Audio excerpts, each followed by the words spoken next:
Hello बच्चों, स्वागत है हमारे यूट्यूब चैनल फिजिक्स विद के उत्तम में। और आज हम लोग 11th क्लास की फिजिक्स में कार्य शक्ति एवं ऊर्जा का लेक्चर नंबर 8 पढ़ने जा रहे हैं। और आज हम लोग पढ़ेंगे संघट्ट के बारे में। संघट्ट यानी कोलिजन।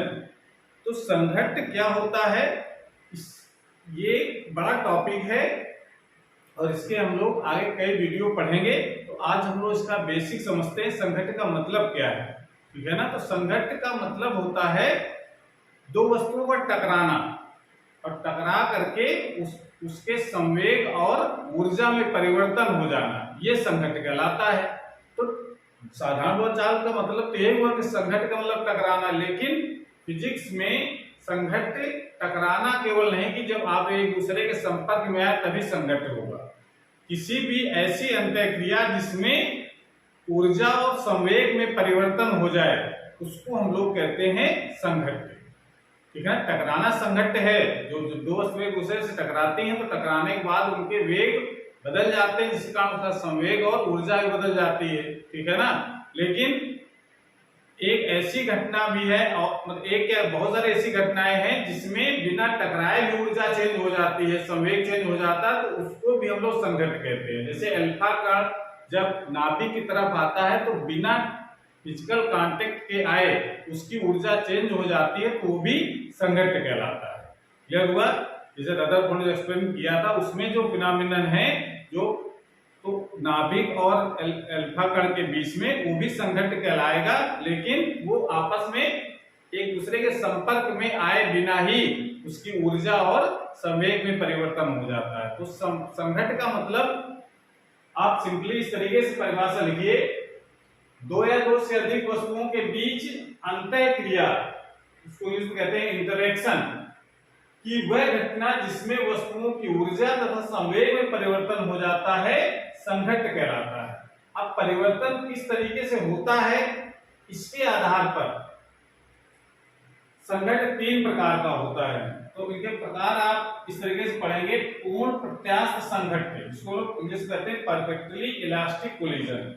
दूसरा होता है अप्रत्यास्थ संघट्ट, इसको कहा जाता है इनइलास्टिक कोलिजन। और एक होता है पूर्ण अप्रत्यास्थ संघट्ट, जिसको परफेक्टली इनइलास्टिक कोलिजन कहते हैं। ये जो अप्रत्यास्थ संघट्ट है, ये पूर्ण प्रत्यास्थ और पूर्ण अप्रत्यास्थ के बीच वाली घटना होती है। पूर्ण संघट्ट, पूर्ण प्रत्यास्थ संघट्ट और पूर्ण अप्रत्यास्थ संघट्ट के बीच वाली जो घटना है उसका नाम हो गया है अप्रत्यास्थ संघट्ट। और ज्यादातर जो घटनाएं घट रही टक्कर वाली संघट्ट वाली, वो अप्रत्यास्थ संघट्ट वाली ही घटनाएं ज्यादा घटती हैं। ये जो घटना पहले जो लिखा है पूर्ण प्रत्यास्थ संघट्ट, ये एक आइडियल कंडीशन है कि जब टकराएं दो वस्तुएं या उनके बीच अंतःक्रिया हो तो उसकी ऊर्जा संवेग में कोई चेंज ना हो। समझ रहे हैं। तो ये कहलाती है पूर्ण प्रत्यास्थ संघट्ट। लेकिन इनमें और इसमें दोनों में, अप्रत्यास्थ और पूर्ण प्रत्यास्थ वाले में, क्या चेंज होता है क्या चेंज नहीं होता है, इसको अब हम लोग डिटेल में पढ़ेंगे। तो तीनों घटनाओं को हम डिटेल में पढ़ते हैं। तो हेडिंग लगा लीजिए पहले पूर्ण प्रत्यास्थ संघट्ट। तो आज हम लोग उसकी डेफिनेशन को जरा डीपली जानते हैं, उसके बाद फिर आगे आने वाले वीडियो हम लोग और इसमें डीपली पढ़ेंगे। तो हेडिंग लगाइए पहले पूर्ण प्रत्यास्थ संघट्ट।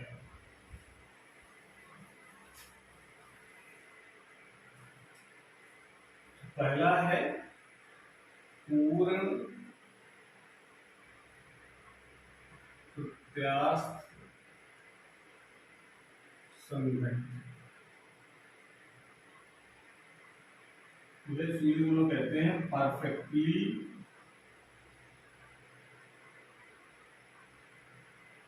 इलास्टिक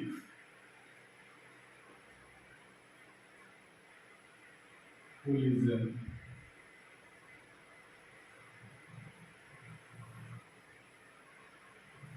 इसमें मतलब है कि ये ऐसा संघट्ट है, यानी परिभाषा लिख लेते हैं पहले, फिर इसको एक्सप्लेन करते हैं। वो संघट्ट, वह संघट्ट जिसमें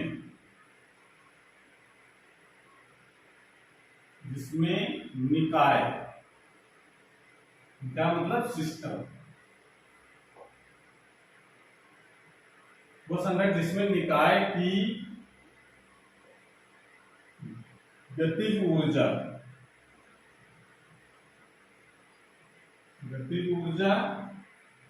तथा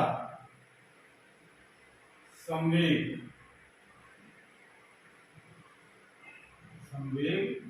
संरक्षित रहता है।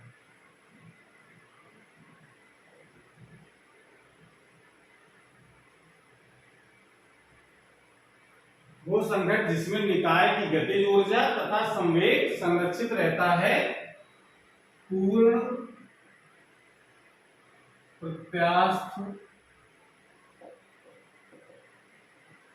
संघट कहलाता है।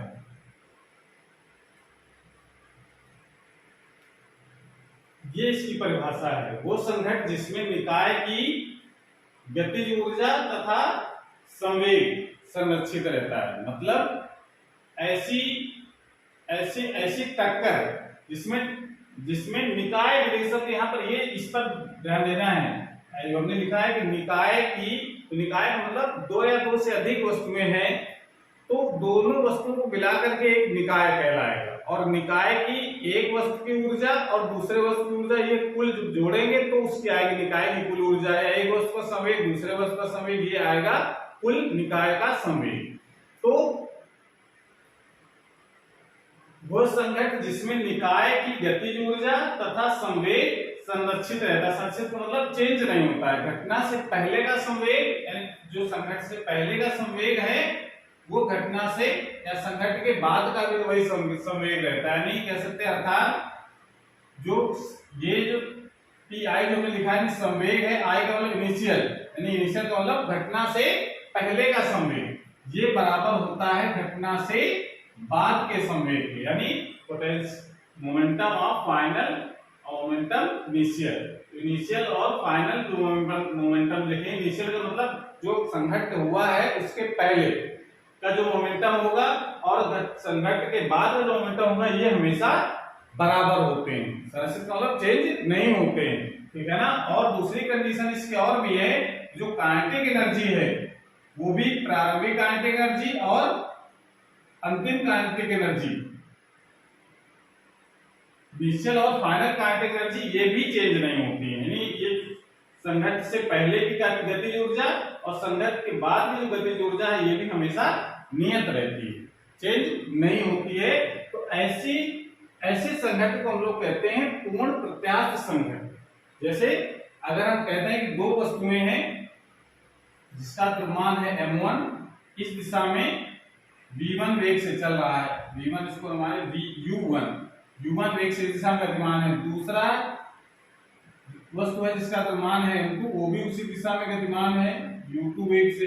फिर दोनों में टक्कर हुई, यानी संघट हुआ m1 और m2 में, और संघट के बाद ये फिर अलग अलग हो गए, और अलग होने पर इसका द्रव्यमान तो चेंज नहीं हुआ, वेलोसिटी इसकी चेंज होकर के हो गई v1, और इसकी संघट दूसरे जो द्रव्यमान उसका द्रव्यमान m2 और उसकी वेलोसिटी हो गई चेंज होकर के v2। पहली वस्तु जिसका वेग u1 द्रव्यमान m1, दूसरा द्रव्यमान m2 वेग u2, दोनों टकराए आपस में, संघट हुआ। संघट किसी प्रकार का हो सकता है, फिजिकल कांटेक्ट भी हो सकता है और फिजिकल कांटेक्ट नहीं भी हो सकता है। टक्कर हुई तो उसका द्रव्यमान और तो वही रहे, लेकिन वेग दोनों के चेंज हो गए, तो प्रारंभिक वेग और अंतिम वेग। अब इसके कंडीशन के हिसाब से अगर जो इसकी जो विशेषता है संघट की, उसकी विशेषता क्या है, घटना से पहले का समय, जो हमने क्या लिखा है P I equal to P L, यानी घटना से पहले का कुल संवेग, यानी इसका संवेग कितना है पहले वाले का m1 u1 plus m2 u2, ये घटना से ये पूरे सिस्टम का संवेग हो गया। इसके संवेग, इसका भी संवेग और इसका संवेग, अगर दोनों वस्तु घटना से पहले बाद का संवेग देखेंगे इंडिविजुअली अलग अलग, तब तो चेंज हो जाएंगे। इसका संवेग कुछ दूसरा होगा, इसका संवेग कुछ दूसरा होगा, इसका संवेग कुछ दूसरा होगा, इसका संवेग कुछ दूसरा होगा। लेकिन जब दोनों को जोड़ेंगे, घटना से पहले का जो भी संवेग एक का है दूसरे का है, दोनों को जोड़िए तो कुल संवेग ये इन दोनों के, यानी घटना के बाद के जो संवेग हैं उसके योग के बराबर रहता है हमेशा, ये चेंज नहीं होता है। यही इसकी विशेषता है। ये दोनों के संवेग चेंज हो जाएंगे, अलग अलग देखेंगे तो इसका संवेग अलग होगा, इसका संवेग अलग होगा, ठीक है ना, इसका संवेग अलग होगा, इसका संवेग अलग होगा, लेकिन दोनों को मिला देंगे तो सिस्टम बनेगा, और सिस्टम का संवेग वो सिस्टम के मतलब घटना से पहले का संवेग सिस्टम का और घटना के बाद का संवेग वो उनका चेंजमेंट नहीं होता है। अगर ये हो सकता है थोड़ा ज्यादा हो, ठीक है ना, ये कम हो, लेकिन ये बाद में हो सकता है ये थोड़ा सा ज्यादा हो जाए, ये कम हो जाए, लेकिन टोटल जो मान होगा वो बराबर रहेगा, ठीक है ना। तो पहली कंडीशन हो गई। दूसरी, ये तो गए मोमेंटम कांस्टेंट होने की, दूसरा उसका काइनेटिक एनर्जी भी कांस्टेंट रहती है, kinetic energy initial, kinetic energy final. तो इसके लिए क्या इक्वेशन लिखी जाएगी, 1/2 m1 u1 square plus 1/2 m2 u2 square equal to, ये हो गया घटना से पहले की गतिज ऊर्जा, ये बराबर होती है घटना से बाद की गतिज ऊर्जा, m1 1/2 m1 v1 square plus 1/2 m2 v2 square. ये कंडीशनें सेटिस्फाई होनी चाहिए, तभी इसको हम लोग कहेंगे पूर्ण प्रत्यास्थ संघट्ट। और ये आइडियल कंडीशन में होता है, लेकिन तब भी हम जो परमाणुओं के बीच टक्कर होती है, जो पदार्थ के परमाणु होते हैं या अणु होते हैं या मूल कण होते हैं, उनके बीच जो टक्कर होती है उसको हम लोग पूर्ण प्रत्यास्थ संघट्ट कह सकते हैं, ठीक है ना, परफेक्टली इलास्टिक कोलिजन। तो ये कंडीशन आपको ध्यान रखनी, ताकि हम लोग इसको और डीपली पढ़ेंगे आगे तो इसको बिल्कुल एकदम स्पष्ट हो जाए कि पूर्ण प्रत्यास्थ संघट्ट का मतलब क्या है, ठीक है ना। इसको नोट कर लीजिए, उसके बाद फिर हम लोग दूसरा पढ़ते हैं। क्लियर हो गया पूर्ण प्रत्यास्थ संघट्ट का मतलब, नोट कर लीजिए इसको।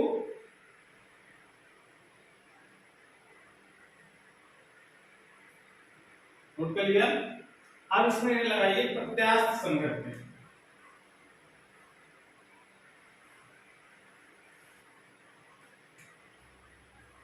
दूसरा है अप्रत्यास्थ, अप्रत्यास्थ संघट्ट,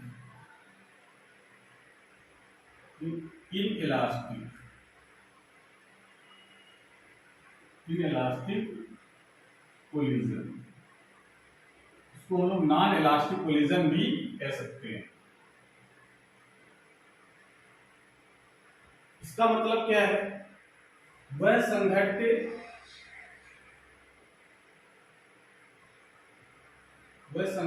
जिसमें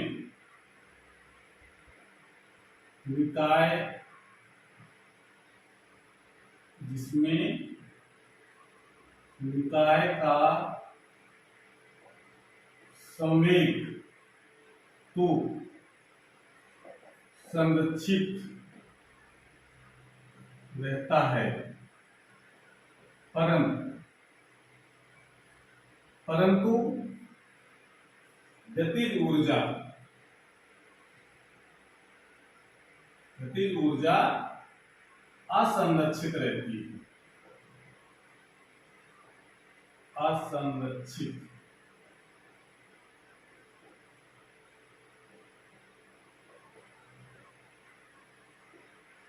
ये कंडीशन है इसमें, वह संघट्ट जिसमें निकाय का संवेग तो संरक्षित है, संवेग चेंज नहीं होता है घटना से पहले, यानी संघट्ट से पहले और संघट्ट के बाद, लेकिन उसकी जो काइनेटिक एनर्जी है वो चेंज हो जाती है, और हमेशा काइनेटिक एनर्जी घटती है।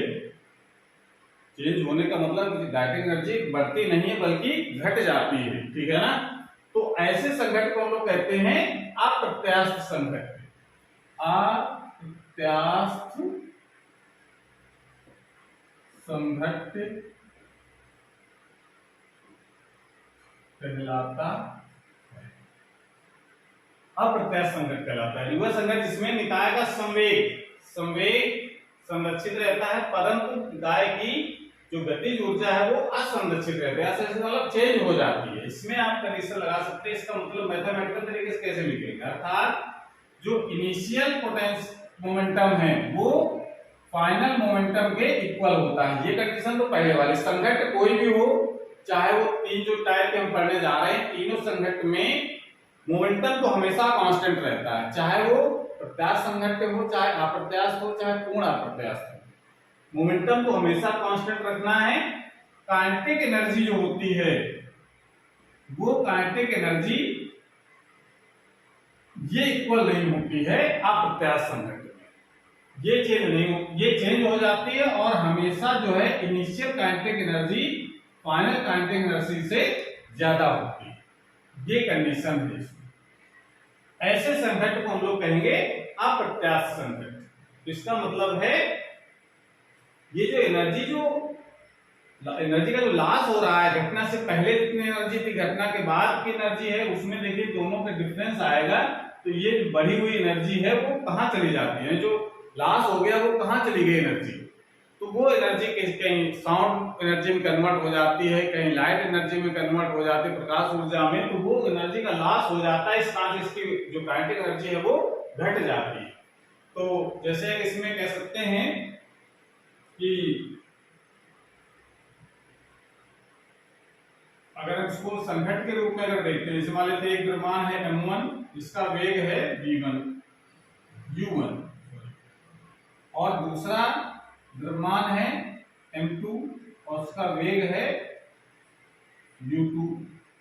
ये दोनों आपस में टकराए, टकराने के बाद फिर ये अलग अलग हो गए, ठीक है ना, और अलग अलग होकर के इसका द्रव्यमान m1 और उसका वेग हो गया v1, और ये दूसरा द्रव्यमान है, इसका द्रव्यमान m2 और इसका वेग हो गया v2।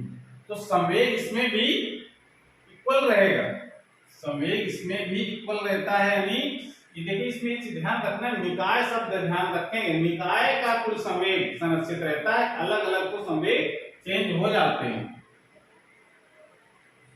तो इसमें कंडीशन लगा सकते हैं m1 u1 plus m2 u2 बराबर m1 v1 प्लस m2, यानी इसमें पहली कंडीशन तो यहां लग जाएगी Pi इक्वल टू Vf। मतलब इनिशियल मोमेंटम और फाइनल मोमेंटम ये तो कांस्टेंट रहते हैं, लेकिन ये जो कंडीशन इसमें लग रही है Ki not equal to Kf, तो इसका क्या मतलब है, ठीक है ना, इसका मतलब है कि जो काइनेटिक एनर्जी है उसमें आप ये नहीं लगा सकते हैं m1 u1 square plus 1/2 m u2 square is not equal to रहेगा 1/2 m m1 v1 square plus 1/2 m 2 v2 square.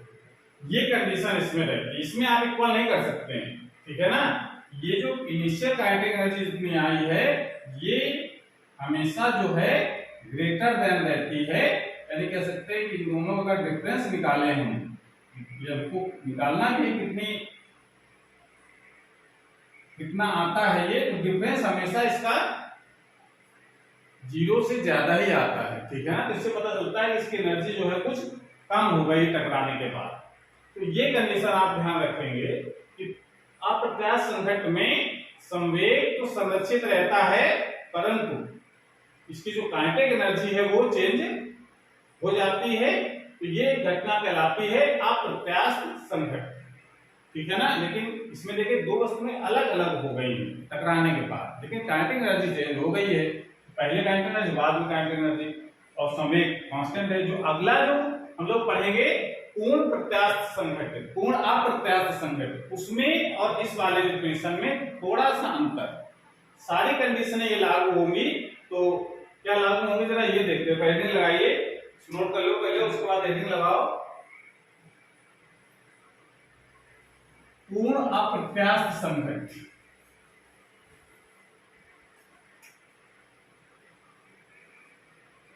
पूर्ण अप्रत्यास्थ संघट्य, इसको कहते हैं परफेक्टली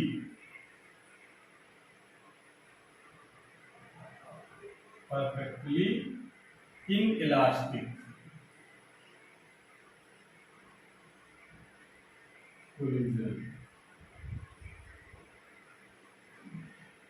ये कंडीशन आप देखें, इसकी कंडीशन आपको देखना है, पूर्ण अप्रत्यास्थ संघट्ट।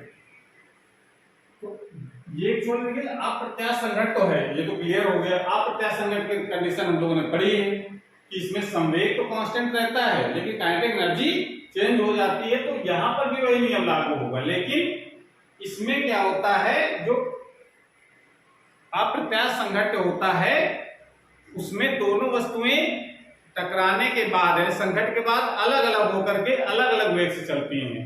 लेकिन पूर्ण अप्रत्यास्थ अगर संघट्ट है तो दोनों वस्तुएं टकराने के बाद जुड़ जाती हैं और जुड़ करके एक साथ चलती हैं। तो ये जो घटना कहलाती है इसको हम लोग कहते हैं पूर्ण अप्रत्यास्थ संघट्ट। जैसे परिभाषा भी सकते हैं, वह अप्रत्यास्थ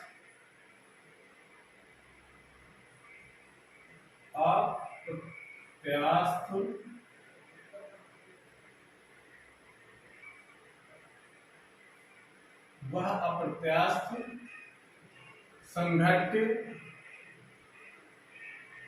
जिसमें दोनों वस्तुएं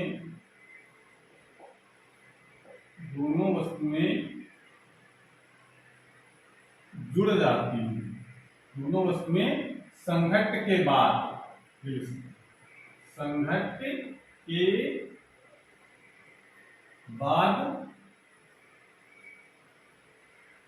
जुड़ जाती हैं। पूर्ण अप्रत्यास्थ संघट्ट कहलाता है। ये कंडीशन इसमें लिख सकते हैं हम लोग, वो अप्रत्यास्थ संघट्ट जिसमें दोनों वस्तुएं संघट्ट के बाद जुड़ जाती हैं। अब जुड़ने का मतलब क्या हुआ, जैसे एक वस्तु है m1, उसका वेग है v1 u1, और दूसरी वस्तु है m2 और उसका वेग है u2। ये दोनों आपस में टकराने के बाद ये दोनों वस्तुएं यानी m1 और m2 ये टकराएं और टकराने के बाद दोनों जुड़ गए और जुड़ने के बाद फिर वो दोनों एक ही चाल से चलने लगती हैं, अलग अलग नहीं होती हैं, दोनों टकराए। जैसे कोई टारगेट है उस पर अगर हम गोली मारते हैं, कोई लक्ष्य है उस पर गोली चलाते हैं, गोली जाकर के उसमें धंस जाती है, तो टारगेट और लक्ष्य, टारगेट और बुलेट यानी गोली दोनों साथ साथ चलते हैं। तो ये जो संघट्ट कहलाता है इसको लोग कहते हैं पूर्ण अप्रत्यास्थ संघट्ट, यानी दो वस्तुएं टकराने के बाद दोनों एक हो जाए, एक साथ चलने लगे, तो उसको हम लोग कहेंगे पूर्ण अप्रत्यास्थ संघट्ट। और इसमें कंडीशन वही होती है जो अप्रत्यास्थ संघट्ट की होती है।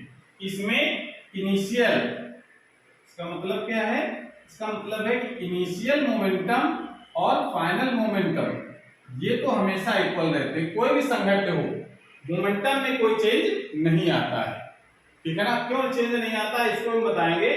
और दूसरी बात, जो काइनेटिक एनर्जी